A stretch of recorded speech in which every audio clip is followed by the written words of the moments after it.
Okay, I can do that, ladies and gentlemen. We're here on Akalon Waste and spawning in the bottom right-hand position as the blue Terran player. He represents Team Prop, making a fantastic showing here in DreamHack already in 2013. Can he continue his momentum with another advancement out of the group stages? Will we see him in the final 8? His name is Sjow. But he's going to be going up against a pretty strong player from Team mYi.DaNa. And let's not forget the teammate of this guy, convenient practice partner, although admittedly Protoss, has, gone and won DreamHack once or twice, so not doing too badly at all are they at the moment, but he needs to try and overcome a 1-0 deficit. Can he do it? It is DaNa. And at the moment we see a drone. Ooh. Random drone scout managing to spot an SCV and giving it a quick poke to let him know that it's there just in case a potential proxy is coming down or anything like that. Sjow, in the meantime, doesn't look like he's doing anything of the sort at the moment. I suspect it's going to be a command center first. Drone continuing to chase the SCV away, but will be able to go back and get that hatchery down. Now, going for the hatchery first, the SCV is going to spot. That's why, as well, DaNa is continuously chasing this SCV, wants to make sure it's not going to end up becoming a bunker somewhere. That could end up being royally frustrating. Is there an overlord at the natural expansion? Actually, there isn't.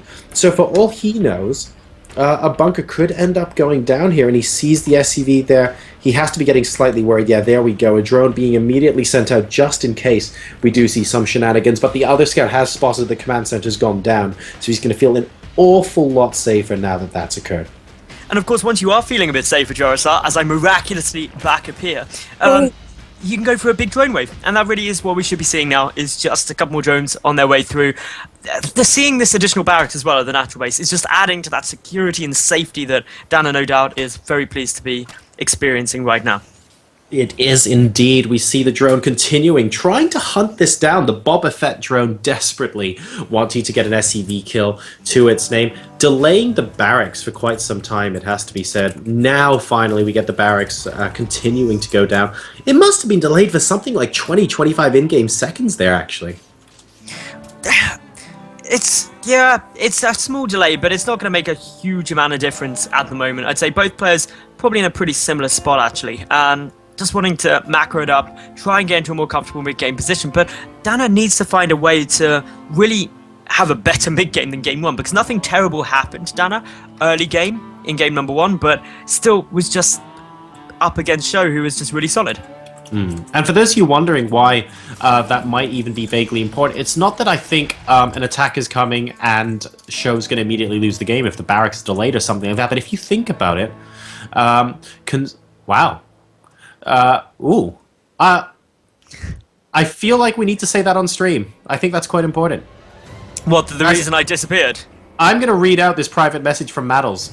And that's obviously private because he didn't want me to read it out on air, but apparently, sorry about that, my dog started to throw up, so I needed to get it outdoors. I wish I had excuses like this when I didn't hand in my homework in school, that's all I'm saying. I think that was a pretty good reason to quickly make you cover the stream for a moment.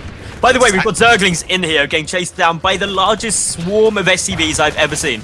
I want to say, though, 0 workers have been killed at the moment, so while some mining time has been denied, it just hasn't quite been as effective as he otherwise would have liked at the moment. Oh, and it looks like not a single worker was killed that day, at least not with this particular attack, I believe. Really, really good play coming out of there from DaNa. Why do I say that? Because he's denied mining time from Sjow, and he delayed that barracks by 20-25 seconds, which was the point I was going to get onto.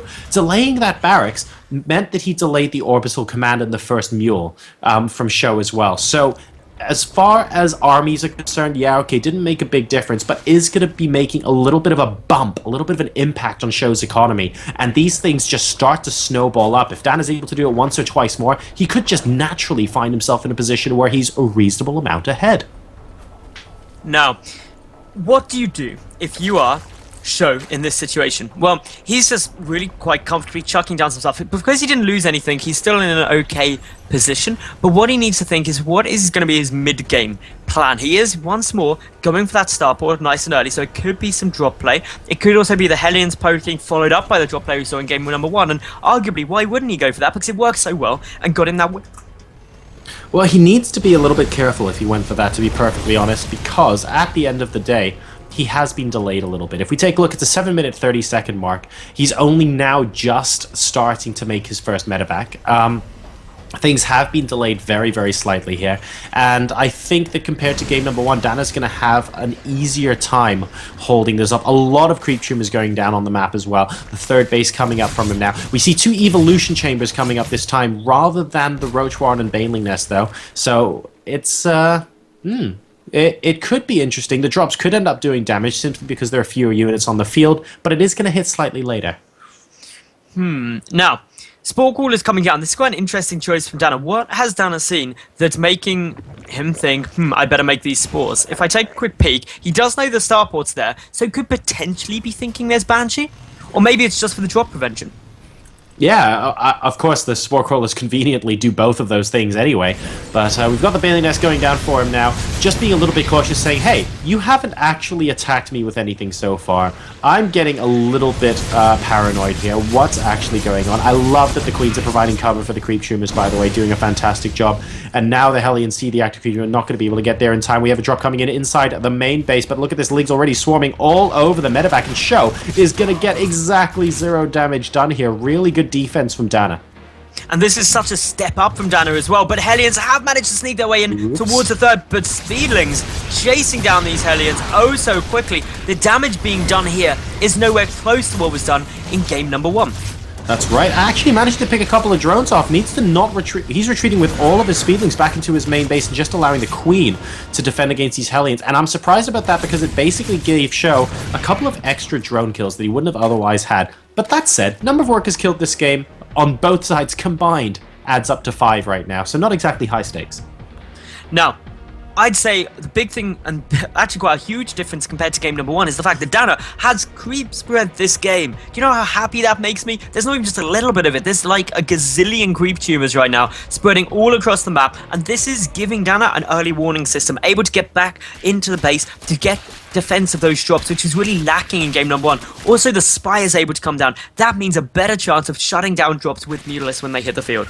And let's not forget as well, he's already up to 70 drones, so his economy doing fantastically compared to the first game already here. And a lot of that, I still think, is down to him having a bit more breathing space, being able to defend against those drops better by delaying the barracks and also that early Zergling run by. It's just given him a much easier mid-game to transition into. We see a Viking here trying to pick off a couple of Overlords, will be successful in doing that near the main base location, might even get a third of it's his lucky day. And generally just doing a great job of denying map vision via those Overlords. But like you said, Mattles, the creep is going to eventually make up for that. Now, the Spire is just finishing up. This is where a real shift in the dynamic of the game comes through. At the moment, Sjow's sitting there with all of the map control, just like I can drop you, I can run in with Hellions, I can do anything I want. But the second those 6 Mutalisks hits the field, that is a complete role reversal, and suddenly DaNa is the one who's able to keep Sjow on the defensive and prevent that map control. That's going to allow DaNa to start expanding all over, getting a great economy up, and getting into that later game stage where hopefully he's going to be a lot more comfortable. Here's the frustrating thing for Sjow as well, though. Even though he's in a position right now where he says, I've got map control, I can do anything I want, DaNa's saying, well, you go ahead and do anything you want. You're not actually going to get any damage done. And that's actually been kind of true as well.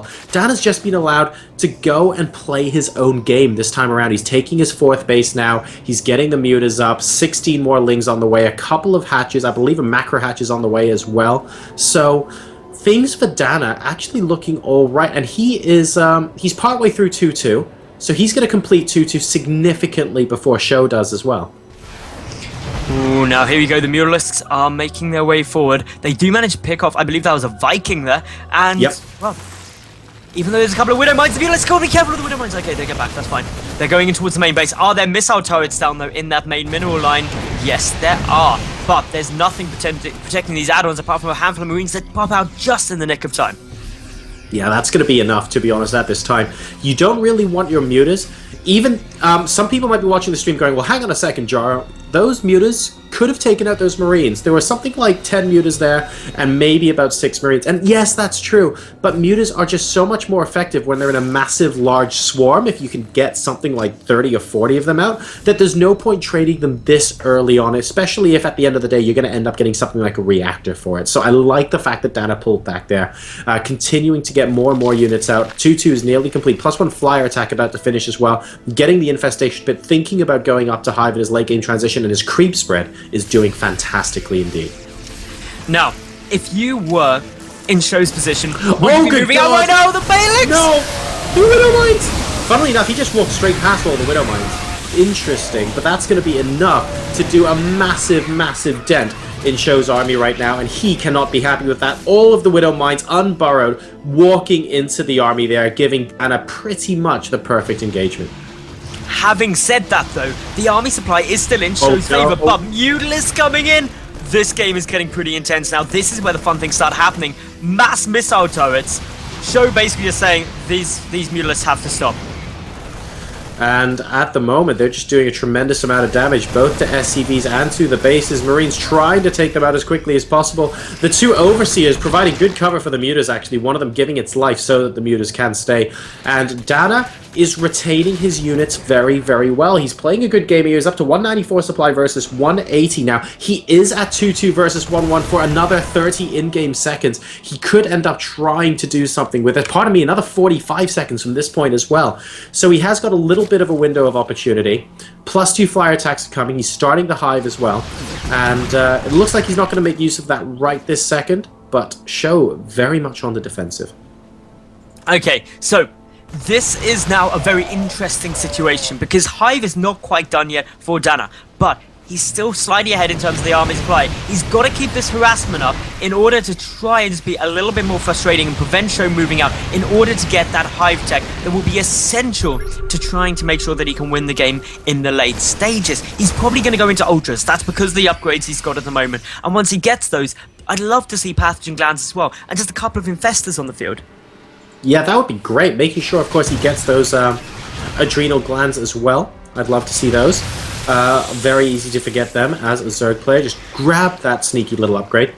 Got the +2 about halfway done now, and a lot more command centers being made by Show. He is looking to transition into the late game. He wants to potentially sacrifice a couple of SCVs here and try and come in and see if he can't clean up shop with a much larger supply army. Will DaNa allow him to do that, though? Because there is the Adrenal Glands upgrade, there is the Ultralisk Cavern coming down, and there is 3-3 on the way as well. It's important to note, though, guys, that Show has now caught up in the upgrades, and he's actually slightly ahead with his 3-3. So, with these Ultralisks coming out, this is still just a buy time game, in my opinion, for DaNa. Would you not agree? Yeah, I think DaNa at the moment, if he has an opportunity to get massive amounts of damage done with his army, he will, but otherwise he is going to sit back and try and do economic damage. Good job picking off a little bit of the army off guard there. That's exactly the kind of thing he needs to do. Not lose too many mutas, pick off the odd Marine and Marauder, buy time for the Ultras to come out when his army composition is much stronger, but if he catches Show out of position, Maddles, he could win the game just with the mutas here. He could take out an entire base worth of SCVs very quickly. Now, the concern is, though, that DaNa is supply capped with those 2 Ultralisks coming out. Needs to free up a bit of supply, ideally, in order to get a couple more Ultras, because that's where a lot of the real damage is going to be coming. These mutas doing a great job of cleaning up the drops. There's 23 of them down on the field, JoRoSaR. Yeah, and I'm not even sure a single muta was lost cleaning up those Marines there inside the main base. There is still a drop coming down in the natural, though. Mutas will be able to come and clean that up now. The medevac going down so quickly. No chance for those Marines to survive. Still covering about half the map in creep spread. I'd like to see DaNa now reactivating some of that creep. He's kind of given up on that a little bit after seeing Show scan a few times on it. So maybe getting a few more active creep tumors down would be useful. And look at this. He will almost certainly be able to take out this command center if he spots it right this second. Will the mutas be recalled to fight the army? Luckily, we do see Show has gone full-on CAS mode, making 6 orbital commands, and just, well, pretty safe in terms of having spares, but oh, here comes the Ultras.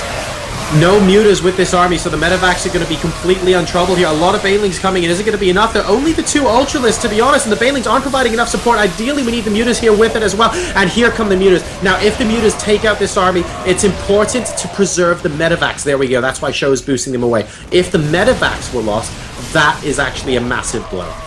Well, we're going to see a couple of medevacs potentially get taken out. Overseer's being sent forward, though, in order to try and pick off some of those Widow Mines as they come through. But yeah, this is now freeing up more supply in order to get more ultras out. That's good news for DaNa. And just look at the overall supply, 200 to 130. Sjow's doing a good job, though. I mean, he's getting 5 Marauders out at a time. So Marauders, of course, much better than Marines against those ultralists. Just able to slow them down a little bit and just being a little bit beefier as well as just staying alive that much longer, being able to kite them for a couple more stims, going to be very, very useful there. But you're right, Maddles, these ultras are starting to look quite scary. Another one on the way now, and, well, he's just going to go for it. Needs to make sure the mutas are slightly closer this time. Now in come a lot of these ultras, the mutalists picking off the medevacs ideally placed, and DaNa is looking incredibly good in this game, moving so far forward. The third is going to take so much damage very, very soon. Already the speedlings picking apart a good number of the mutalists. There's 1,000,001 missile turrets over there though, so the mutas can't go and aid it. The ultras are both going to get taken out, but already so much damage has been done. 22 workers killed, and that count's still rising. Yeah, Zergling run by over here at the 3 o'clock base, just doing a tremendous job there for DaNa. I have to say, in the main engagement, I would have preferred if he kept the ultras and the mutas together, attacking the army all the time. The mutas were kind of alternating between attacking a couple of stray units, the odd missile turret and stuff like that. It'd be great if he just went up the natural ramp and cornered the army that was there. But really, that's dotting the I's and crossing the T's at this point. He did the economic damage he wanted to do at the 3rd. The CAS number of orbital commands probably mitigates that damage quite a bit, so 58 SCVs is fine. And now he needs to think of how he's going to go in for round number 2, and it looks like Infestors are going to be the answer. And I love the fact they're coming down, because that means some good fungal growths will allow both the banelings and the ultras to connect, but they may not even get that great surround. The baneling hits are absolutely insane, and bye-bye infantry. That was tremendous. They're wrapping one of those Zerglings around the army of Sjow there with that flank, and forcing the Terran player to engage where he knows he's going to trade cost ineffectively. We now see DaNa expanding to the 6 o'clock position as well, starting to really exert his influence on the map here. He is up at completely maxed out versus 160 supply and non-stop showing the aggression. He wants a couple of good fungals. He's fishing for them right now. Gets 2 of them off. There are a couple more. 3rd fungal going down, but the Ultra is sadly not quite able to keep up here. And it looks like the Infest is going down too. That's the problem, the stim moving forward. Unfortunately, the medevac count's really low though, so every stim is very valuable to Sjow at the moment. DaNa needs to make sure that there's enough ultras and banelings to support those infestors when a fungal growth does go off, just so he can shut down this army. But currently, Sjow, even though he's down to only 57 workers, has so many mules that his income is still skyrocketing, and his production is just through the roof. And here comes again Ultra Baneling Muta. There are some links to reinforce this as well. The Muta's coming in, picking off so many medevacs, which has really been the massive problem in Sjow at the moment. He can't stim, like you said, as much as he would like to. The medevacs are just dropping like flies, and that's really the backbone of his army at this point. I think DaNa is really starting to sort of twist this vice grip he's got on this game.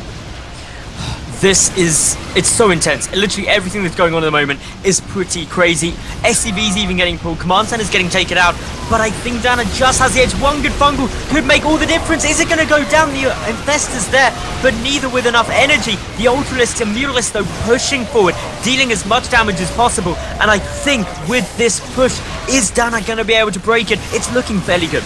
Yeah, it's going to be enough. He's got 13 more mutalists on the way as well, and the links to reinforce here. Finally, all the ultras go down, but look at how far back he's pushed Sjow here. Sjow's at 75 supply versus 163 of our Zerg player. We are, ladies and gentlemen, going to be seeing a game number 3 as DaNa pushes Sjow all the way. And that is, of course, great news for us, because an ace game is always the best thing to see. The Great Aspire coming down behind this, the switch into Brute Lords, getting prepared if required, but DaNa already maxed out, streaming stuff across the map, and Sjow is down to under 100 supply. This is pretty much GG, shy of a miracle.